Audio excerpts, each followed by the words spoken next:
Hello everyone, welcome to my channel. In this video, we will be looking at chapter 3 and the sections that we will be covering are section 3.1 to 3.3. The topics of interest are life cycles and its decision gates. In this video, we will be covering what is life cycle, what are main aspects of life cycle, why we need this life cycle, what are decision gates and its outcomes. So, life cycle is a framework. This ensures that the system meets the functionality throughout the scope of design and its lifetime. There are 6 main life cycles that a product needs to go through. They are concept, development, production, utilization, support, and retirement. On the right, you can see a figure 3.2 that INCOSE handbook specifies how these life cycles are interacting with each other. These stages can sometimes be overlapping and also be iterative or recursive. We are going to look at each individual stage now. The first stage of our interest is concept stage. In this stage, we need to be able to, we as in the systems engineer should be able to recognize new or modified system of interest. We must develop a preliminary high-level concept. And then there will be exploring and identifying risks related to the technology. And we should also consider focus our area in the scope, what the system needs to do and what it's supposed to not. Then utilize alternate concepts from lessons learned. It is very important that we need to be using those concepts because we can minimize the same mistakes in the product of interest. Then include the cost and schedule projections. We also perform exploratory research in which we characterize problem or solution scope, identify business requirements and stakeholder requirements. It is very crucial for moving into the next stage. We have to select a concept in this stage and include operational concept, which we further will be using in the upcoming stage. We should also facilitate activities with various disciplines and take their support in the activities involved and make them closer in this stage. Now moving on to the development stage. In this development stage, we will be taking the system of interest that have been developed in the concept stage.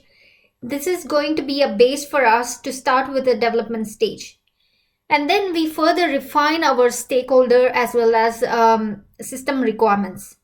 Then we think about the constraints of the design in that scope, also perform system analysis and fine-tune and specify, analyze, architect, design all our system elements and interfaces.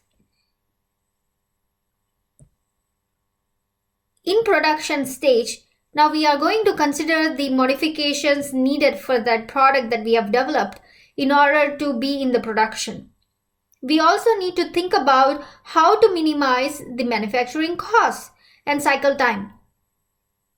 And then we have to enhance the capabilities of our system in a production site. In utilization stage, we are going to perform checks to ensure that our system, which is defined to that specific environment, is working the way it's supposed to.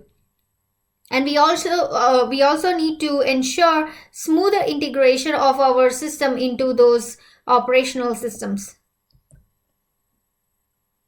In support stage, we will be continue to support to the support group for the system operation, and we may need to include any modifications if it is required Also assess any changes that might come in this stage in order to ensure we do not compromise the functionality of our system which we have designed. In retirement stage, we are going to focus mainly on storing, archiving, and disposing this system. Now that we have looked at several stages of the life cycle, let's look at what are the life cycle main methods used and objectives. So life cycle usually goes through certain decision gates, and I will talk about what these decision gates are in the next slide, but let me give an overview of how these are utilized. So they are basically to evaluate our product in each individual life cycle stage.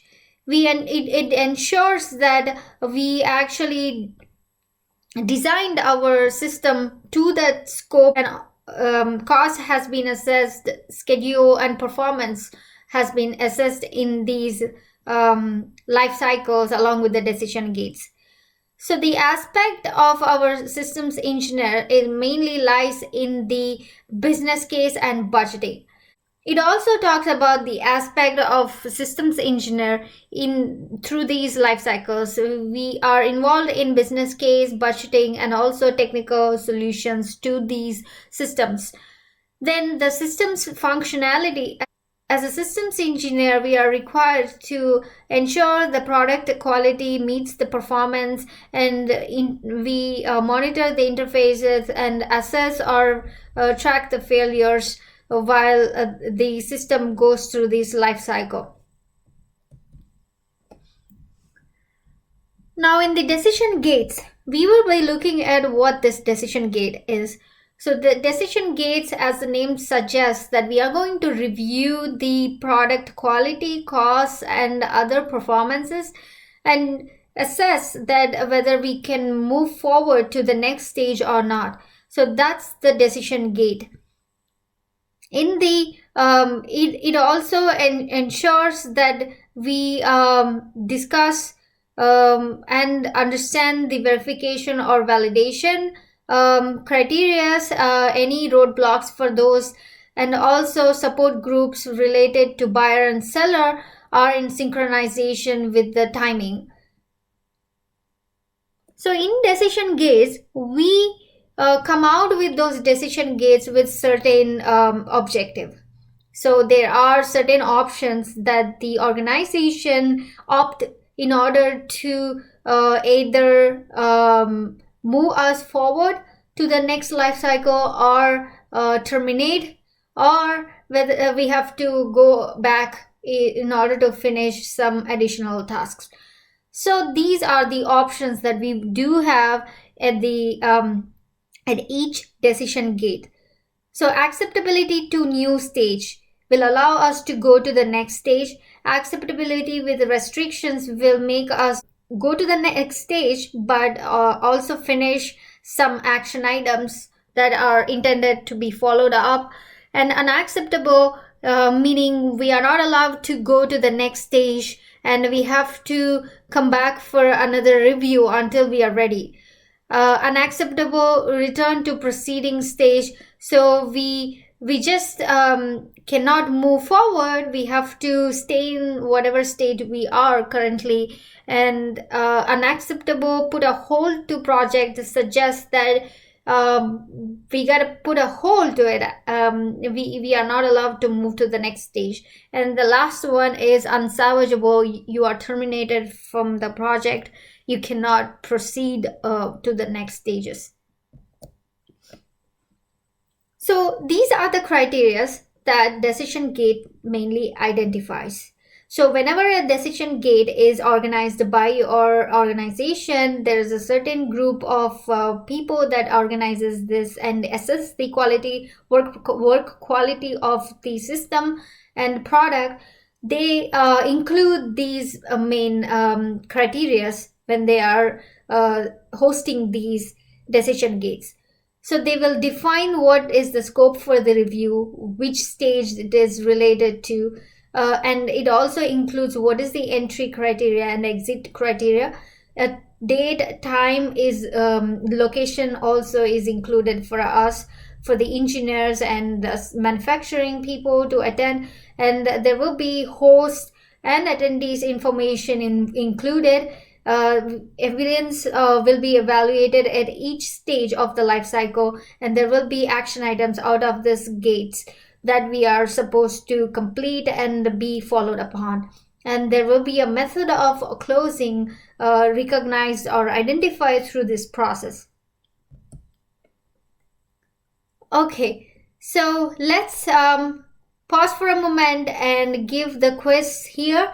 I hope you have got so many insights into this chapter 3 and help you get through some of the main concepts of this chapter 3 part 1.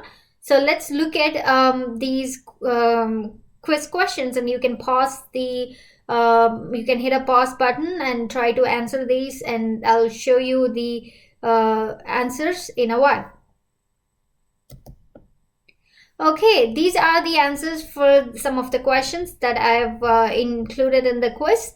You can assess yourself and feel free to let me know how you have done for the quiz, and hope this video has been very informative to you guys.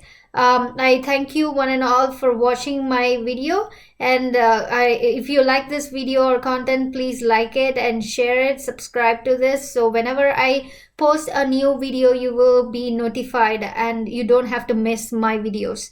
And with this, I would like to wish you good luck for your career and good luck with your exam preparation. Thank you all.